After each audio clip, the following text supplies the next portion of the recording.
Good evening, everyone. As Gabrielle said, my name is Claire. I'm a previous member of the Celtic Club Cultural Heritage Committee, which gave me a terrific understanding of the important cultural remit of our club.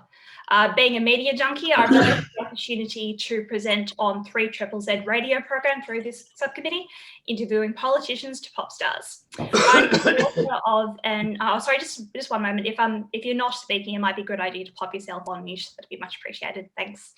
I'm the daughter of an Irish dad and Australian mum who raised me to be incredibly proud and grateful of my dual heritage. I've visited Ireland several times, travelled around the incredible country that inspires the forum we meet in tonight, and connected with multiple generations of my extended nephew relatives who live in different parts of the world through social media, which is something I'm sure my grandparents, when they emigrated to Australia, couldn't imagine having the opportunity to do.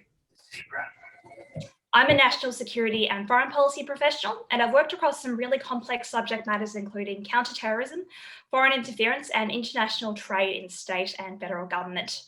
My skills include critical thinking, risk analysis, stakeholder engagement, and developing and implementing recommendations.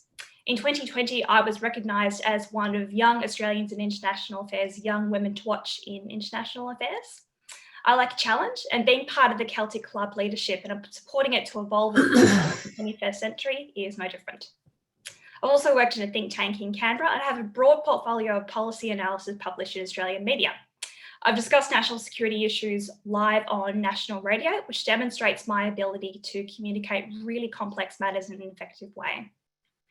I brought my policy expertise to the Celtic Club in developing communications policies and governance frameworks through my subcommittee roles.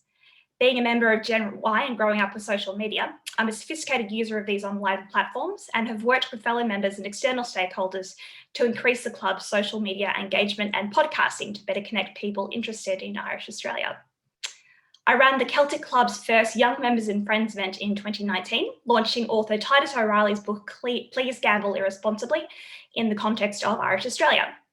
I'm friends with the author, and when I heard that his new book went into the history of how Melbourne's Irish community was involved in the early gambling industry, I thought the Celtic Club would be a perfect fit to the launch. We hosted a successful event in front of a full house, and I was really grateful for the support of my fellow young committee member, Brad, in demonstrating that the Celtic Club can be an attractive place for young people if we appeal to their interests. I was in the process of organising a second event with AFLW players in February 2020 when the coronavirus pandemic shut down most of Melbourne's Irish community activity. And while the pandemic has played a role in, I think, stopping some of the momentum, I think next year brings us a lot of opportunities to start reinvigorating that. And the Celtic Club needs to be an important part of that. I'm committed to attracting young members to the club, and I was fortunate enough to be included in the event hosted by former Ambassador Brendan O'Quailey, speaking on the Young Irish Diaspora. This was the Irish Embassy in 2019. And after my speech, the then Minister for Diaspora commented on a couple of points that I made, that Irish culture is an incredibly potent soft power in drawing people to clubs like ours, whether they're Irish or not. And it's also vital that older members of the club work carefully with younger people so we can work out what we have in common and use that to generate a club which is diverse in its membership and its leadership. As one of the youngest and one of the few Generation Y candidates running for election, I'm running to ensure that younger Irish Australians participate in the promising future of our club.